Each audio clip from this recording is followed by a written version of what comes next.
Hello viewers, Assalamu alaikum. This is Dr. Sakir Ahmed from Dr. Sakir's Pet Clinic. আমাদের আজকে আমরা Gulshan branch থেকে কথা বলছি। আমাদের ডাক্তার সাকিস পেট ক্লিনিকের দুটি ব্রাঞ্চ, একটি হলো লালমাটিয়ায় আপনারা জানেন, এবং আরেকটি ব্রাঞ্চ হলো গুলশান 1-এর নিকেতনে।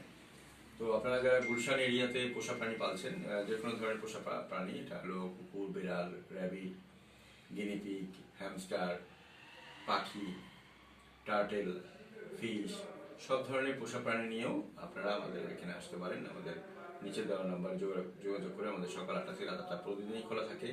আপনারা অ্যাপয়েন্টমেন্ট নিয়ে আসবেন, নিচে নাম্বারে ফোন দিয়ে ডাইরেক্ট ডাক্তারের সাথে কথা বলেই আপনারা অ্যাপয়েন্টমেন্ট নিতে পারবেন। আপনাদের যে কোনো জটিল সমস্যায় সুরাহ হচ্ছে না, আপনারা জাস্ট আমাদের নিচেদের দেওয়া নাম্বারে যোগাযোগ করে অ্যাপয়েন্টমেন্ট নিয়ে আসবেন। আগের সব কাগজপত্র নিয়ে আসবেন, ভ্যাকসিনের কাগজপত্র নিয়ে আমাদের সাথে যোগাযোগ করলে আমরা আপনাদের সমস্যার সমাধান করার চেষ্টা করবো। আমাদের এখানে ভ্যাকসিনেশন থেকে শুরু করে বিভিন্ন ধরনের জটিল সার্জারি, তারপরে আপনার বিদেশে নেওয়ার জন্য যে সার্টিফিকেশন, সেগুলো সব ধরনের সার্ভিসই আমাদের এখানে দেওয়া হয়ে থাকে। তো সুতরাং আপনারা আমাদের সাথে যোগাযোগ করবেন। পোষা প্রাণী গুলশান এরিয়ার পোষা প্রাণীর জন্য গুলশান ব্রাঞ্চে আপনারা যোগাযোগ করবেন নিচে দেওয়া নাম্বারে। তো আমাদের ভিডিওটি ভালো লাগলে লাইক বাটন ক্লিক করে সাবস্ক্রাইব করে আমাদের সাথেই থাকবেন। ধন্যবাদ সবাইকে। আসসালামু আলাইকুম।